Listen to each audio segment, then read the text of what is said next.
Hello everyone. In this video today we are going to talk about the principles of stoma creation. Now the stoma is a very important topic for the postgraduates, for the MRCS and for any exam in surgery. You should have a basic concept of stoma. Now it can be a temporary stoma or a permanent stoma. A stoma can be loop or an end stoma, or whether be it created in an elective setup or an emergency setup. Whatever be the cause of creation of stoma, whatever be the type of stoma, there has to be certain principles regarding the creation of the stoma. We are going to talk about the principles of the stoma creation in this video. So basically I'm going to talk about the 5 cardinal principles, and we are going to talk about that now. The first principle is regarding the skin site of stoma creation. Now, what are the site of the skin which is preferred for stoma creation? We should ideally maintain a distance of at least 5 centimeter from the main wound incision. Preferably, this should be 7 to 8 centimeter. The first point is the distance from the main wound or the main incision should be at least 5 centimeter, preferably 7 to 8 centimeter. Second, again, not only should be it away from the main wound, it should also be away from the drain side. So try to make a safe distance from the drain side. Next, remember, when we create a stoma, make sure when you select the site of the stoma, this site is away from the skin folds. You don't put the site of the stoma at the skin folds, or you don't put it very close to the bony prominences. So you should make sure that you don't put it very close to the skin folds. You don't put it over the skin folds or very close to the bony prominences. Now, to avoid the skin folds and the bony prominences, it is recommended that you create the stoma above the spino-umbilical line. Also, make sure your stoma is away from the umbilicus. So, what are the basic principles about the skin site selection?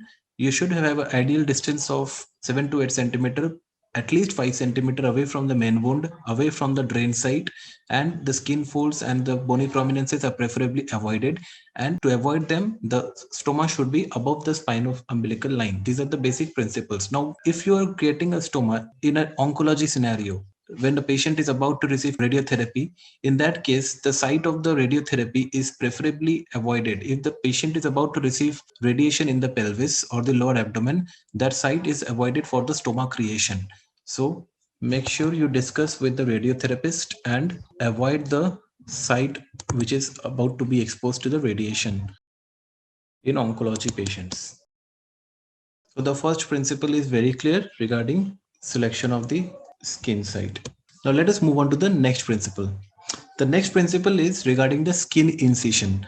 Now when we make a skin incision, we hold the skin with the Alice forceps, we lift it with an Alice forceps and we make a circumferential incision around the Alice forceps. Now what is the recommended diameter? The recommended diameter is 2 centimeter. It's about 2 centimeter circumferential incision made around the Alice forceps. So that is the recommended size of the skin incision, and this is for an ileostomy. During dissection, the size of the incision may increase, so don't make too large incision. A too large incision will lead to stoma prolapse, and a too tight incision, too small incision may lead to stoma necrosis. So make sure the incision is ideally about 2 centimeter in diameter. This will increase in size when there is subsequent dissection. Let us talk about the next principle regarding the subcutaneous tissue and rectus sheath. After the skin incision, you reach the subcutaneous tissue. Make sure you don't remove the subcutaneous tissue. You just dissect the subcutaneous tissue, just divide the subcutaneous tissue. You don't remove, because if you remove the subcutaneous tissue, the grip around the stoma will become less and there is more chance of stoma prolapse. Similarly, the rectus sheath incision, when you make a rectus sheath incision, what incision do we make? We have to make a cruciate incision in the rectus sheath, and we don't cut the rectus muscle. The rectus muscle is split around the direction of the fibers, and make sure the stoma passes through the rectus muscles. So the rectus muscle is not divided. Make sure the stoma should pass through the rectus muscle, and this will ensure that adequate grip around the stoma and there will be less chance of stoma prolapse or retraction. After you have made the rectus sheath incision, what is the next principle? When you deliver the intestine, regarding delivering of intestine, remember there are two important points you should keep in mind. Number one, when delivering the intestine, you should make sure that there is no tension on the intestines. It is tension free. because if there is tension, there will be more chance of retraction. So make sure the loop or the end, whatever bowel you are lifting through the stoma, it is tension free.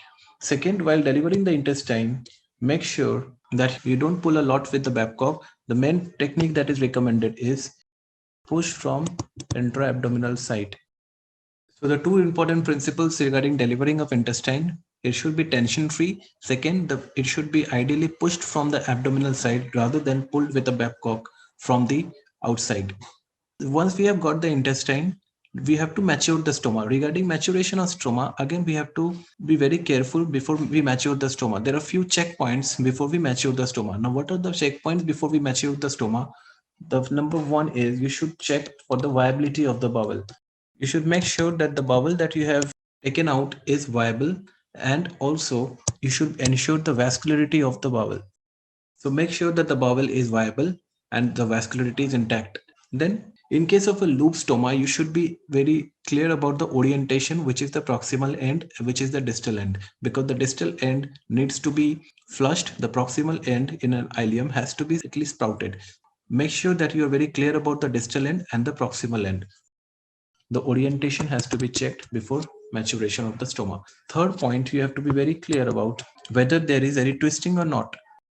Make sure that there is no twisting of the bowel in the intra-abdominal side, and also whether the proximal and distal ends are twisted or not. Now let us see the basic principle regarding maturing stoma. Regarding maturing a colostomy, if you are maturing a colostomy, then this colostomy has to be flush to the skin. They are usually flush to the skin. And to make a colostomy flush to the skin, you have to take a bite through the dermis and a full thickness bite through the cut end of the stoma. That's how you create a flush stoma. But for an ileostomy, they are usually pouted. And to create a pouted ileostomy, you use triplicate sutures, where the first bite is taken at the dermis, then at a seromuscular bite at the proximal part of the stoma, and then a full thickness bite at the cut end of the stoma.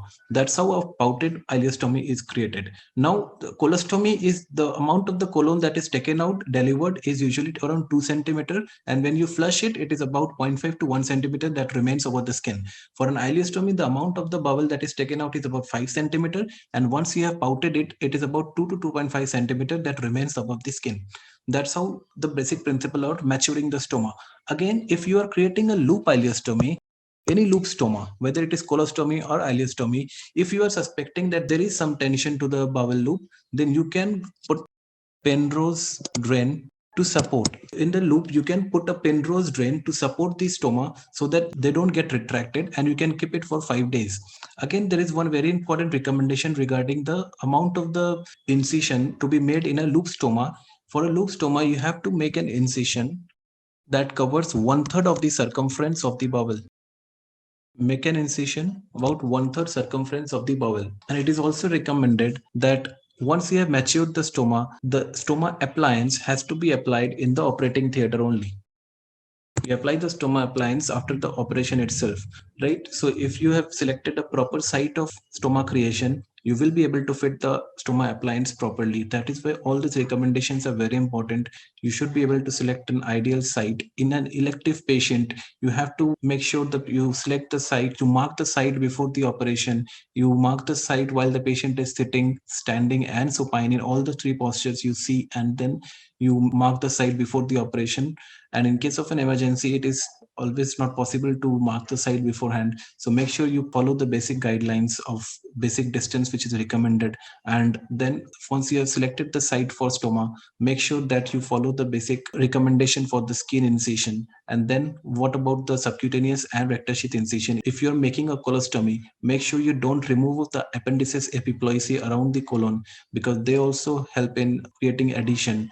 Again, too much of adhesion, too much of sutures around the stoma can lead to excessive adhesion, and during reversal of the stoma, if it is not a permanent stoma, during reversal of the stoma, it might be a problem. It will be difficult. So make sure you don't make too much of sutures all around the stoma while maturing the stoma. Fixation is important.